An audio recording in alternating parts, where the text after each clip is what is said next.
Breaking news, শব্দন্ত ভুলে হাসপাতালে অপুর পাশে বুবলি। সাকিব জয় কান্না করছেন, দেশবাসীর কাছে চাইছেন দোয়া। হঠাৎ এমন কি হলো যে অপুর পাশে গিয়ে দাঁড়ালেন বুবলি?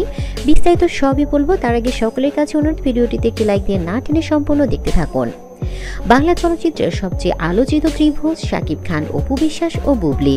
কিন্তু আজ সব সমালোচনা, সব প্রতিদ্বন্দ্বিতা একপাশে রেখে এক মানবিক দৃশ্য ভাইরাল হয়েছে সারা দেশে। কয়েকদিন ধরে শারীরিকভাবে অসুস্থ হয়ে পড়েন অপু বিশ্বাস। হঠাৎ করেই হার্টের সমস্যা ধরা পড়েন তার, শুরু হয় শ্বাসকষ্ট। তখন থেকেই ঢাকার একটি বেসরকারি হাসপাতালে ভর্তি করা হয় তাকে।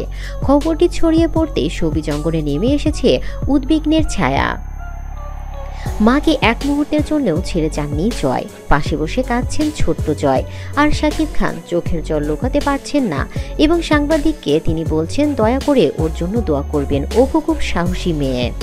সবাইকে চমকে দিয়ে ঠিক দুপুরের হাসপাতালে পৌঁছলেন বুবলি।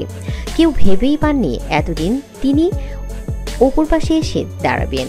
গাড়ি থেকে নামার পরে তিনি সরাসরি চলে যান অপুর রুমে এবং সেখানে গিয়ে দাঁড়িয়ে হাত তুলে দোয়া করেন, আল্লাহ অপুকে তুমি দ্রুত সুস্থ করে দাও। অপুর চোখ খুললেই দেখেন তার পাশে বুবলি। চোখে জল নিয়ে দুজন একে অপরের দিকে তাকালেন। এক মুহূর্তের জন্য ভুলে গেলেন সব পুরনো দ্বন্দ্ব। বুবলি বললেন, তুমি শক্ত হও অপু, তোমার জন্য আমরা সবাই আছি। বাংলা সিনেমার ভক্তরা আজ একসাথে দোয়া করছেন অপু বিশ্বাস যেন খুব দ্রুত সুস্থ হয়ে ওঠেন। আর এই মিলনের মুহূর্ত যেন বাংলা চলচ্চিত্রের নতুন অধ্যায় সূচনা করেন। যেহেতু বুবলি সবকিছু ভুলেও অপুর পাশে এসেছে, হয়তো অপু বিশ্বাস সুস্থ হয়ে গেলে দেখা যাবে তারা দুজন সব দ্বন্দ্ব ভুলে এক হয়ে গেছে। আমরাও সবাই চাই অপু বিশ্বাস, বুবলি, সাকিব খান, জয়, বীর সবাই যেন একসাথে ভালোভাবে থাকে, হাসি খুশিতে থাকে। এমনটাই চাই বাংলাদেশের সকল দর্শকরা।